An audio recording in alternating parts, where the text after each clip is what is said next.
લડી લેવી પડે હે બાયા, લડી લેવી પડે હે આ પડા હકવાળી લડી લેવી પડે હે. કઈ લડાઈની વાત છે? આઝાદની ધરતી પરથી આ ગુજરાતને હું સંદેશ આપવા માંગુ છું કે માનગઢ એ સંદેશ મોકલાવે છે ગુજરાતને કે ભીલ પ્રદેશ કેમ જોઈએ છે. ભીલ પ્રદેશ એટલા માટે જોઈએ છે કારણ કે ગુજરાતના વિકાસમાં અમારો લોહી, અમારો ખૂન, પસીનાથી એ ગુજરાતની બિલ્ડિંગો, રોડ, રસ્તાઓ, નદી, નાળા, ઓફિસો બનેલી છે. પણ આદિવાસી મજૂરો જેને ગુજરાતનો વિકાસ કર્યો એને અત્યાર સુધી ન્યાય નથી મળતો. એ ક્યાં અકસ્માત સર્જાય છે, એના જોડે કોઈ અનહોની ઘટે છે કે એને ત્યાં પાયાની સુવિધા જોઈએ છે, એ નથી મળતી. એટલા માટે અમને ભીલ પ્રદેશ જોઈએ છે.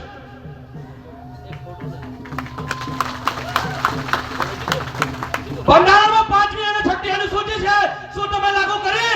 નહીં. બધે ડબલની જમીનો હોય,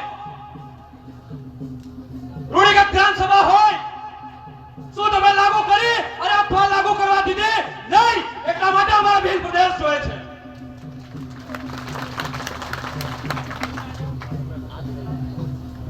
ડેમ બનાવવાના ગુજરાતની આદિવાસીઓની ધરતી પર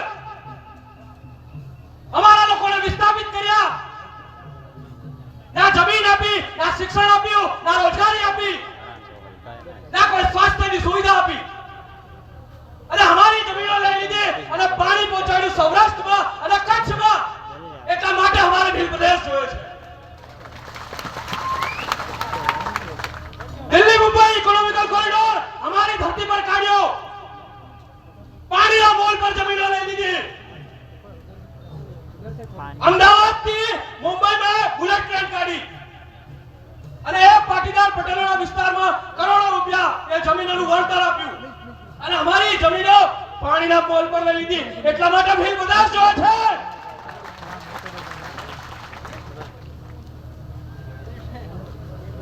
સ્ટેચ્યુ ઓફ યુનિટી હોય, સરદાર સરોવર ડેમ હોય,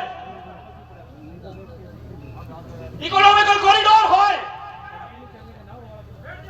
કે સાપુતારા જેવું પર્યટક સ્થળ હોય, દરેક જગ્યાએ આદિવાસીઓ જમીન આપી છે પણ વળતરમાં કશું મળ્યું નથી. એટલા માટે ભીલ પ્રદેશ જો છે. આઝાદીના આટલા વર્ષ સુધી અમારા અંબાજીથી ઉમરગામ સુધીના પટ્ટામાં નથી શિક્ષણ, નથી રોજગારી, નથી પાયાની સુવિધાઓ. સતત અત્યાચાર, અન્યાય અને શોષણ ચાલી રહ્યો છે. શું આદિવાસી નેતાઓ પણ એના બેલી થાય છે?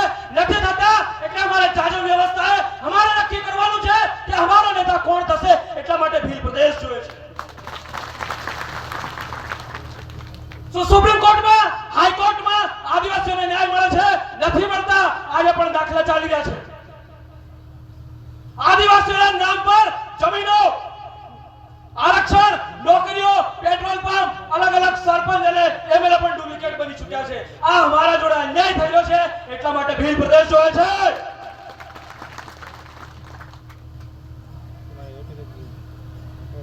ત્યારે ગાંધીજી નહોતા આયા, સરદાર નહોતા આયા, ભગતસિંહ નહોતા આયા. એના પહેલાથી 1913 માં આટલું જો હત્યાકાંડ થતું હોય, આદિવાસીઓ પોતાની સ્વાયત્તતા માંગી હોય તો એના આટલા વર્ષો પછી પણ એ સ્વાયત્તતા ન મળી હોય, ના એમને રાજ્ય મળ્યું હોય, ના એનો વિકાસ થયો હોય તો ભીલ પ્રદેશ કેમ નહીં જોઈએ?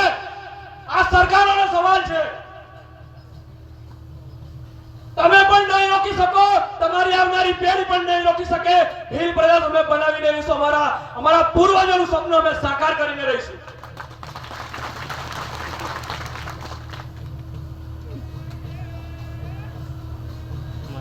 રાજકારણ હોય, હાઈકોર્ટ અને સુપ્રીમ કોર્ટ હોય કે સામાજિક સંગઠન હોય, આ ત્રણ વસ્તુ આપણે મજબૂત કરવી પડશે. 50 રૂપિયાની પોટલીમાં વેચાઈ જઈશું તો આપણા બાળકોનું, આવનારી પેઢીનું આપણે ભવિષ્ય બરબાદ કરી રહ્યા છે એવું સમજો. સરપંચ હોય, તાલુકા સભ્ય હોય, જિલ્લા સભ્ય હોય, વિધાયક હોય કે સાંસદ હોય, એને જ્યારે પણ તમે મત આપવા જાવ છો ત્યારે એને પૂછો શિક્ષણ માટે, રોજગાર માટે, વીજળી માટે, પાણી માટે વ્યવસ્થા કરીશ કે નહીં. જો તમને પોટલીની વાત કરે છે, ચવાણાની વાત પ્રદેશની વાત કરે છે તો એને વોટ આપવાનો નથી. જે ભીલ પ્રદેશની વાત કરે છે, જે આદિવાસી વિચારધારાની વાત કરે છે, જે આદિવાસીના વિકાસની વાત કરે છે, આદિવાસીઓના પડખે ઉભા રહે છે, એવા તાલુકા સભ્ય, જિલ્લા સભ્ય, સરપંચ અને વિધાયક આપણે લેવાના છે.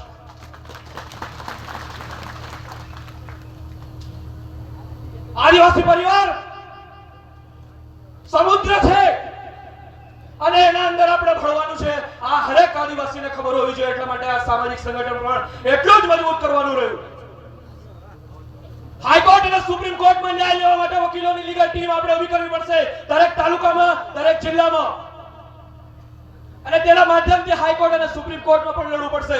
સમય સમાપ્ત થાય છે, ઘણા બધા વિષયો પર વાત કરવાની થાય છે. મારી વાણીને અહીંયા વિરામ આપું છું. આપ સર્વે મને સમય આપ્યો, સાંભળ્યો એ બદલ આપ સર્વેનો આભાર માનું છું. ગુરુ ગોવિંદને નમન કરું છું, આ ધરતીને નમન કરું છું. જોહાર, આભાર. જય ભીલ પ્રદેશ.